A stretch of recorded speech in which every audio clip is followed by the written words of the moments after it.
Hi friends, welcome to bujjima Tailoring. இந்த வீடியோல நம்ம என்ன பார்க்க போறோம் அப்படினா ஒரு ஸ்டிச்சிங் வீடியோவோ கட்டிங் வீடியோவோ எதுவுமே கிடையாது. நம்ம வந்து சின்ன சின்ன மிஸ்டேக் பண்ணுவோம்ல, அதை தான் நான் வந்து இந்த இடத்துல வந்து உங்களுக்கு சொல்ல போறேன்.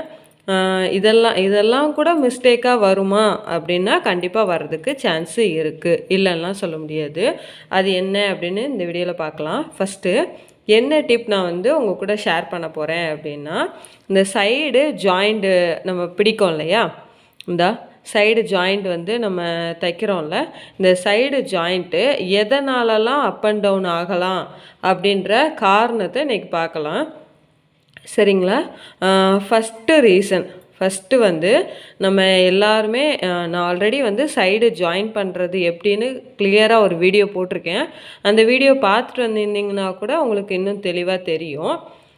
ஃபஸ்ட்டு வந்து நம்ம ஸ்லீவ் வந்து ஜாயின் பண்ணுறோம்ல, ஸ்லீவ் வந்து ஜாயின் பண்ணுறப்போ இந்த இருக்கா, ஃபஸ்ட்டு ஸ்லீவ் வந்து நம்ம இந்த இங்கே கை ஜாயின் பண்ணுறோம்ல, இந்த ஜாயின் பண்ணுறப்போ இந்த எண்டு கிட்ட, சரிங்களா, அதாவது ஃப்ரண்ட் பார்ட்டு பேக்கு, இந்த ரெண்டு பீஸ் ஸ்லீவ் ஜாயின் பண்ணாமல் இந்த ரெண்டு பீஸ் ஈவனாக இருக்குது மேடம், கரெக்டாக நாங்கள் வந்து இங்கெல்லாம் கீழெல்லாம் மடித்து தைச்சி கரெக்டாக எடுத்துட்டோம்.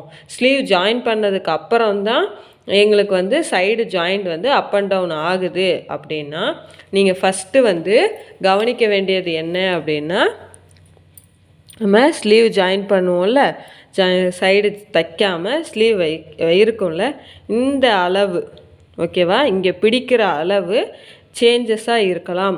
ஒரு பக்கம் வந்து 1/4 இன்ச், அதாவது 1/2 இன்ச் நீங்கள் விட்டுருக்கீங்க அப்படின்னா, அந்த 1/2 இன்ச்சும் கரெக்டாக வந்து ரெண்டு பக்கமும் ஈவனாக பிடிச்சிங்க அப்படின்னா அந்த அப் அண்ட் டவுன் வர்றது கம்மி பண்ணலாம். சரிங்களா? ஃபஸ்ட்டு இந்த பாயிண்ட் ஓகேவா.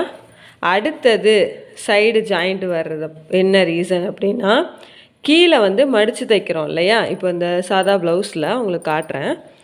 இப்போ இந்த கீழே வந்து இப்போது நம்ம இங்கே வந்து தைச்சிருக்கோம்ல, இந்த தைக்கிறது 1 இன்ச்சு அப்படின்னா ஸ்டார்டிங்லேருந்து எண்டிங் வரைக்கும் 1 இன்ச்சு தான் நீங்கள் வந்து பிடிக்கணும். அதுக்கு மேலே கொஞ்சம் அப்படி வளைச்சி கொஞ்சம் அப்படி நெளிச்சு நீங்கள் அப்படி ஏதாவது பண்ணிட்டீங்க அப்படின்னா side joint up and down வர்றதுக்கு சான்ஸு இருக்குது. உங்களுக்கு தெரியுதா? இந்த வீடியோவில் லைட்டாக வந்து மூவ் ஆகிருக்கும், அவ்வளோதான், மற்றபடி ஒன்றும் இல்லை. சரிங்களா? அடுத்தது நீங்கள் ஸ்லீவ் ஜாயின் பண்ணிவிட்டு இப்போ சைடு வந்து தைக்க போகிறீங்க ஓகேவா. ஸ்லீவ் ஜாயின் பண்ணிட்டீங்க, இந்த மெஷர்மெண்ட்டு கரெக்டாக இருக்குது, மடித்து தைச்சது கரெக்டாக இருக்குது, நான் ஆல்ரெடி ஸ்லீவ் அட்டாச் பண்ணுறதுக்கு முன்னாடியே இந்த பீஸு கரெக்டாக இருக்குது, எல்லாம் கரெக்டாக இருக்குது அப்படின்ற பட்சம் ஏன் வந்து இந்த ஜாயிண்ட் வந்து அப் அண்ட் டவுன் வருது அப்படின்றது இன்னொரு ரீசன் என்னென்னா, இந்த ஷோல்டரை சென்டர் பண்ணணும் ஃபஸ்ட்டு நீங்கள் ஓகேவா. இந்த ஷோல்டரை சென்டர் பண்ணிவிட்டு அதுக்கப்புறம் இந்த பீஸை வந்து இப்படி இழுத்து பிடிக்கிறோம். ஷோல்டர் சென்டர் பண்ணணும். சரிங்களா? ஷோல்டரை சென்டர் பண்ணிவிட்டு தான் நீங்கள் வந்து கையோட மெஷர்மெண்ட் மார்க் பண்ணி ஸ்டிச்சிங் வந்து ஸ்டார்ட் பண்ணணும். சரிங்களா? அந்த வீடியோவில் நான் தெளிவாகவே இன்னும் உங்களுக்கு சொல்லியிருப்பேன். இது வந்து என்னென்ன காரணம் அப்படின்றத நான் சொன்னேன். சரிங்களா? கட்டிங் சரியாக இருக்குது, சைடு வந்து ஸ்லீவ் அட்டாச் பண்ணாமல் கரெக்டாக இருக்குது அப்படின்றவங்க இந்த இதை வந்து கவனித்து பாருங்கள். இதுவும் வந்து உங்களுக்கு வந்து ஒரு மிஸ்டேக்காக இருக்கிறதுக்கு வாய்ப்பு இருக்குது. சரிங்களா? இந்த வீடியோ வந்து உங்களுக்கு பிடிச்சிருக்கும்னு நான் நம்புகிறேன். இந்த வீடியோ உங்களுக்கு பிடிச்சிருந்துச்சின்னா லைக் பண்ணுங்கள், ஷேர் பண்ணுங்கள், கமெண்ட் பண்ணுங்கள்.